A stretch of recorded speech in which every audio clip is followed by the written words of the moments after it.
evening, Tottenham fans. If you watched my video yesterday, I was massively disappointed. Well, disappointment would be an understatement. I thought Spurs played absolutely awful. I didn't see any positives from the game other than Vicario saved it from being embarrassing, even though it was still pretty embarrassing. I've calmed down a lot. You'll be happy to know. Thanks to all the people in the comments that spoke to me and cheered me up a little bit, gave me some positive feedback on some other aspects of the season.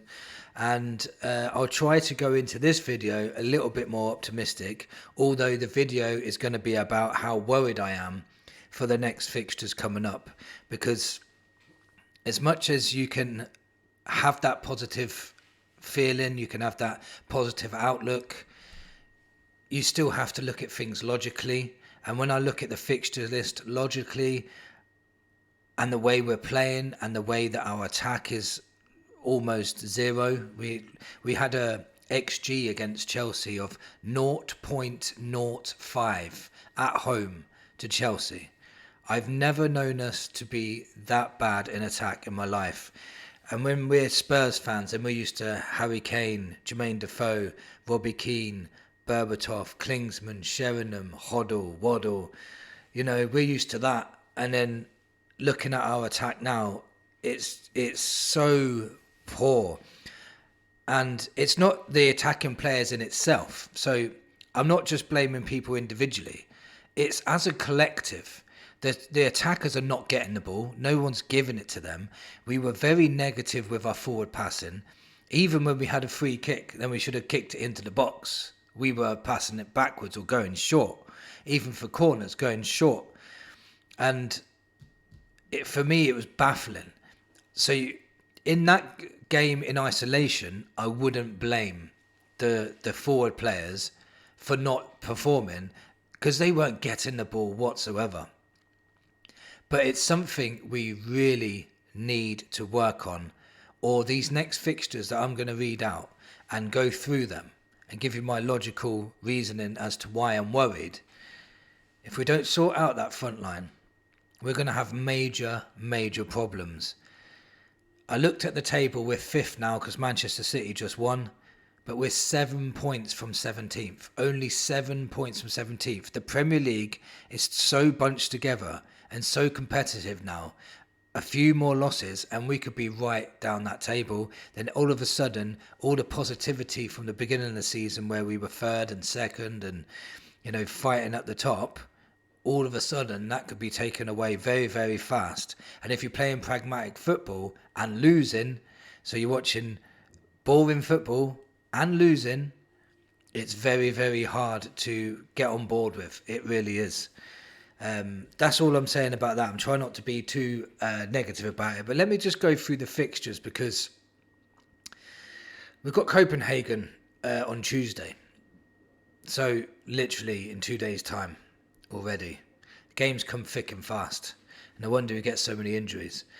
But Copenhagen, a lot of people are saying that should be a win. But we're at home, and at the moment, for some unknown reason, like a hoodoo, I don't know what it is, we just can't seem to shrug it off. Our home form is absolutely terrible.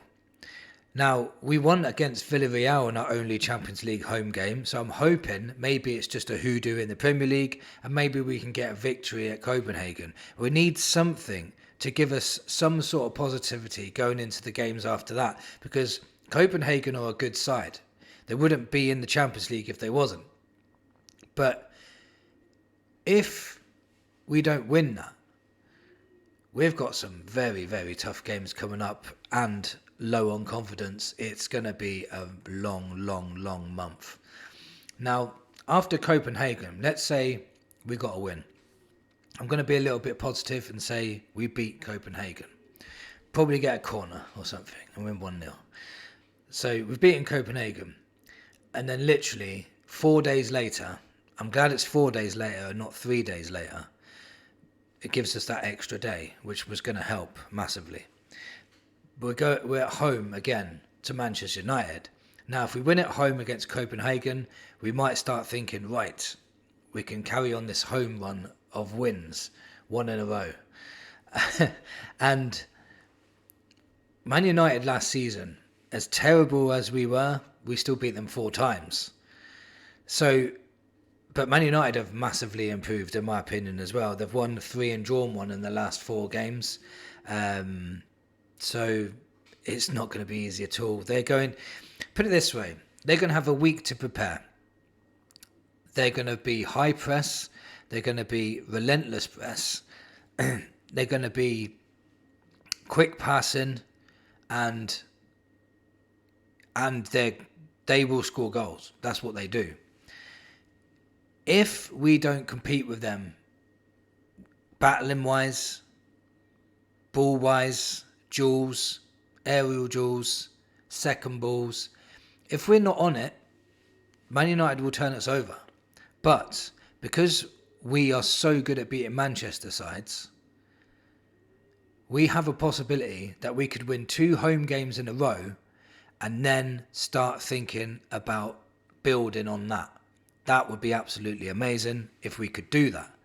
Now, this is me being super, super optimistic, because the way we played against Chelsea, if we play like that again against anybody else, anybody in the Premier League, we will lose. Any team. There's so many hard games in the Premier League now. I remember when people were saying to me, you're only third because you played all the easy teams. I'm like, there's no easy teams. What are you talking about? Bournemouth's not easy. City is not easy. West Ham for us away, it was not easy in the past. Everton away was not easy for us in the past. We hadn't beat them for 6 and 7 years. So we changed those hoodoos. But if we can get a victory against Copenhagen and Manchester United, then that's a brilliant start to this run of games. And then it'll be the international break. Can we do it though? I'm just super, super worried that if we lose to Copenhagen and then lose to Man United at home as well, I just really worried the fans may not stick up for Frank much longer. And I'm not one of those ones that want Frank out. I'm not one of those ones that says, oh, get another manager in, he's rubbish, he doesn't know what he's doing, he's inept and all this crap that is coming out again like they did with Ange. We can't keep changing managers. We've got to give him the tools to win games. We've had lots and lots of injuries, which is a valid reason. You know, with lots of key players have been missing this season. He can't rotate them.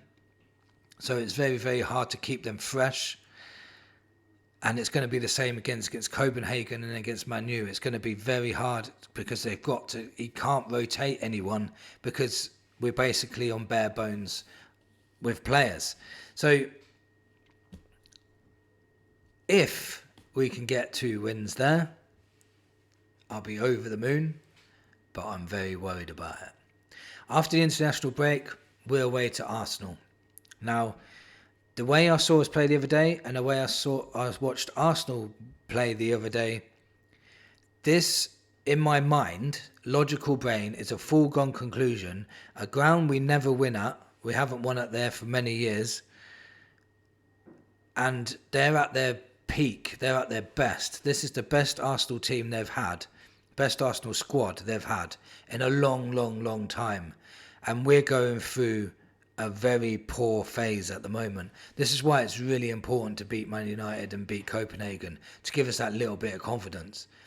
But if we're going to Arsenal playing like we did against Chelsea, they will absolutely destroy us. They will beat us 4, 5, 6-0. And that will be the worst day supporting Spurs in our lives. And if that happened, you know the shouting of Frank out would be loud as it ever has been. Then we've got to play 3 days later against PSG. And PSG are one of the best teams in the world football. But we're away, so we should beat them about 4-0. So that's easy.